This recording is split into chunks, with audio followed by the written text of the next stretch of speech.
Juste un peu de votre historique, depuis quand vous êtes dans Vérité, puis surtout, qu'est-ce qui vous a décidé d'aller à Waskaganish?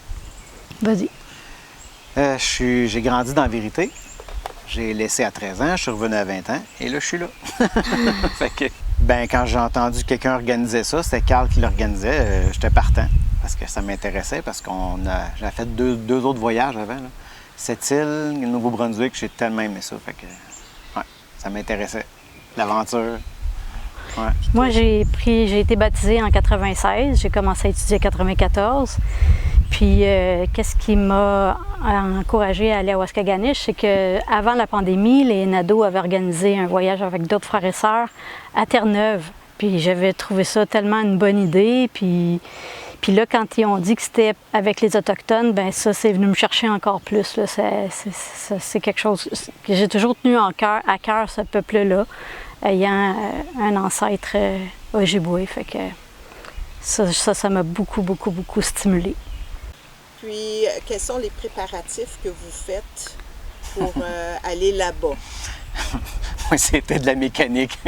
Depuis un bon mois, là, je suis sur mon camion c'est un vieux camion, hein, fait que je dirais pas la sorte, là, mais c'est un vieux camion. Fait qu'il y a besoin d'amour, puis il y avait besoin de réparation parce que là, c'est un bon voyage. Fait qu'il faut qu'on ait un véhicule en ordre, là, puis le campeur aussi, faire des setups sur le campeur, checker tout, que tout soit correct, là. Pas que ça coule, pas qu'on ait un bris là, en s'en allant. Fait qu'on amène bien des outils, bien des choses pour aider les autres aussi si les autres ont besoin. Fait que... j'ai pas fini le truck. Les petites affaires. Le plus gros est fait. Mais le gros est fait. Oui, c'est ça. Le shaft, le différentiel avant. Oui, c'est des la gros. panne à l'huile qu'il a fallu que je descende le différentiel. Non, j'ai travaillé fort là-dessus. Du côté bouffe, il doit y avoir... Le congélateur, le frigidaire, c'est quelque chose de petit. Ça prend... Il faut vraiment se restreindre. Fait qu'on a pensé faire de la bonne nourriture avec une journée sur deux, des choses un peu plus cheap, là, genre craft dinner, là. Puis du chef boyardie. Pour avoir au moins un 6 jours de bonne nourriture, puis intercaler avec ça pour que ça rentre. Vous allez pour combien de temps? On part une douzaine de jours, si tout va bien. On part le 24 de Sainte-Agathe, puis on repart de la baie James le 5 août. Fait que ça devrait nous donner une douzaine de jours s'il n'y a pas les contraintes des feux puis tout ça pour revenir. Jusqu'à maintenant, le chemin est libre. Vous savez qu'il y a des feux de forêt par là-bas. Est-ce que c'est quelque chose qui vous inquiète? Moi, je pense pas trop. S'il y a de quoi qu'on peut pas aller, c'est sûr qu'on va le savoir et on va s'arranger autrement. On prie là-dessus. Oui, jusqu'à maintenant, le chemin le plus long, c'est celui-là qui est bloqué présentement par les feux. Celui qu'on avait prévu, il est correct. Puis il y en a un autre qui nous fait faire un petit détour qui serait une autre possibilité si les feux comme se rapprochent. Mais moi non plus, j'y pense pas trop. Là. Je fais comme si on va y aller. Puis je vais qu'on y aille, on va y aller. Pour revenir, ben là, on verra. Oui, c'est ça. Puis, quelle langue que c'est là-bas? Ça s'appelle le cri sud-est. Il y a plusieurs cris, tout dans le Canada, là. Puis ce côté-là de la baie James, puis Waskaganish, c'est cri de l'est-sud. Fait qu'on s'est pas mal tout downloadé une application qui s'appelle Conversation Cri, une petite application rouge. On a appris à dire bonjour, à dire merci, puis à dire comment s'appelle le nom de Dieu chez Manitou. Fait qu'on va se servir de ces petits mots-là. Le reste, c'est assez complexe comme langue. Fait qu'on a downloadé aussi... j'ai été très surprise de voir que l'organisation avait plusieurs vidéos en cri du sud-est. Fait que dans plusieurs langues cri, fait que j'étais contente. Il y en a même 2 pour les enfants. Fait qu'on va avoir quelque chose à leur présenter dans leur langue s'ils en ont envie, là. Ça, c'est le fun. Donc, tu me parlais que c'était en cri du sud-est. Oui. Peux-tu me dire un mot en cri? Ben, Watchie. Watchie, ça veut dire bonjour. OK. Ça Ça vient- sonne pas comme ça. Non, Non, non, effectivement, parce qu'il y a beaucoup de mots dans les langues autochtones qui sont influencés par les colons, soit anglais ou français, qui sont arrivés. Tu sais, comme en Ojibwe, c'est boujou, ça ressemble à bonjour. Puis watcher, ça veut dire je te vois. Watch you. Fait que ça vient de là. Puis on dit merci, miigwech. Miigwech et merci. Puis, qu'est-ce que vous appréhendez le plus? Qu'est-ce qui vous rend nerveux là, de là-bas? Nerveux. Y a-t-il quelque chose? Non, moi, je m'attends pas. La météo, de la mauvaise météo, tu sais, qui pourrait nous. Mais sinon, ça va être juste excitant. Puis en plus, on a entendu dire que ceux qui étaient déjà allés là, dans le passé, ils ont été vraiment bien reçus. Toutes les portes, quasiment. Fait que ça risque d'être assez intéressant, excitant de voir l'intérêt des gens. Là, peut-être quelques-uns qui ne le seront peut-être pas ou quoi, mais ça sera pas pire qu'ici, là. Moi, au début, j'appréhendais beaucoup le rejet, le refus, qu'on ne puisse pas aller prêcher à cette communauté-là.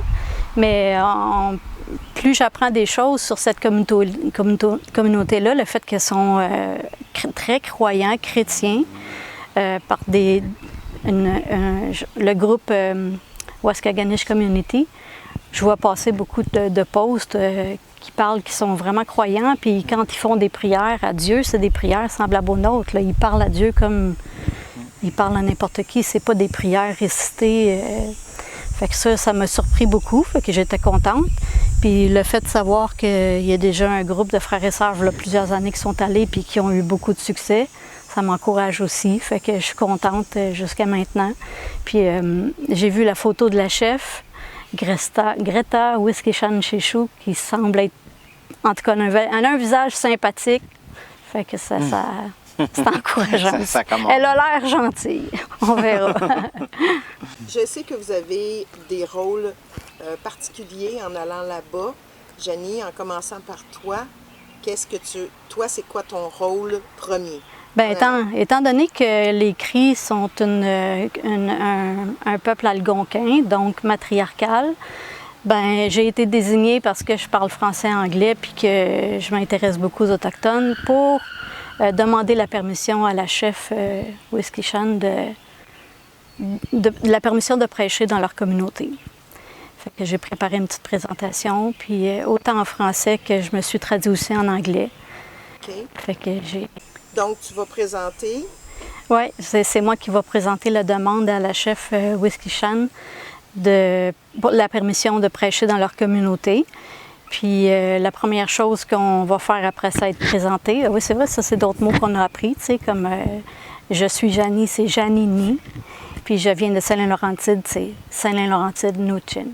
Fait que moi et Carl, on va comme se présenter comme ça. Puis on va lui présenter un cadeau d'une autochtone Abénaki de notre assemblée, qui est témoin de Jéhovah aussi. Puis on va lui offrir, le cadeau représente un peu ce qui a uni nos peuples, les peuples autochtones avec les migrants d'ailleurs. Ça va être Watché, chef Wiskishan-Chechou. J'ai l'impression que Chechou veut dire chef, en tout cas.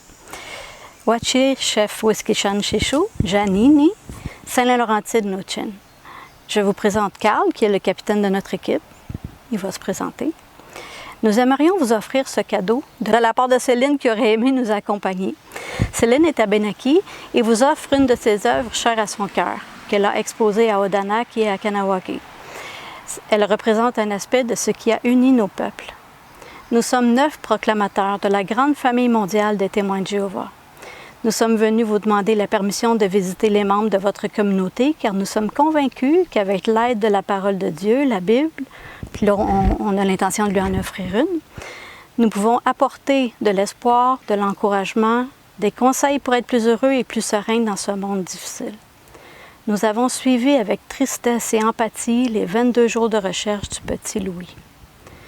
Notre Chiché Manitou nous donne dans sa parole des réponses à nos questions concernant la mort, où sont nos chers disparus, les malheurs qui nous arrivent, Pourquoi la maladie et au sujet de l'avenir merveilleux de cette belle terre qu'il nous promet de guérir très bientôt des ravages causés par les humains avides.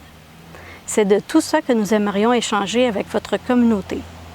Voici quelques publications gratuites que nous aimerions leur offrir. Vous pouvez choisir celle qui vous intéresse. Puis là, j'ai tout ça dans un cartable. Nous leur présenterons aussi le site jw.org, lui présenter le site et la carte, qui contient plusieurs vidéos en cri du Sud-Est, comme celle-ci. Puis là, je vais lui montrer les vidéos, puis si elle veut en écouter quelques-unes, bien, ça va être libre à elle. Fait que ça, c'est ma présentation en français. Puis toi, Joël, tu as quelque chose en particulier que tu vas faire là-bas aussi? Que je souhaite peut-être, oui, si ça la donne, si on a l'occasion. Je me suis offert pour faire un discours là-bas, là, mon discours que j'ai, là, Dieu va causer la ruine de ceux qui ruinent la terre. Ça, c'est l'ancienne version, mais en tout cas, aujourd'hui, c'est pas comme ça. Oui, c'est ça. Dieu va causer la ruine de ceux qui ruinent la terre. Donc, je pense que ça va être un discours qu'ils vont aimer parce qu'il y a des belles images de la création, comment que Jéhovah a bien fait la terre, puis comment les humains sont en train de la détruire, mais qu'est-ce que Jéhovah va faire pour rétablir les choses bientôt, là. Tous les maux qui sont causés par l'humain, là, aujourd'hui, là. Fait que je pense qu'ils vont vraiment aimer ça. Puis là, on va-tu faire ça dehors? On va-tu faire ça dans une salle? Je sais pas pantoute, comment on va faire ça, là? Oui, ça va être rendu là-bas qu'on va. Dans un tépi. Ça peut être peut-être, je sais pas comment. À l'abri quelque part, hein. On va demander à la chef si elle n'aurait pas un lieu pour nous, puis si elle n'aurait pas une salle d'assemblée, avec un écran géant. Peut-être, oui. Suggérer peut-être un traducteur aussi. Un traducteur, oui, ça serait pas pire. Oui, ça serait bien. Félicitations pour votre désir de vouloir servir là, surtout des Autochtones, et qui en ont vraiment besoin, puis que Jéhovah vous bénisse pendant votre séjour là-bas. Merci. Miigwech.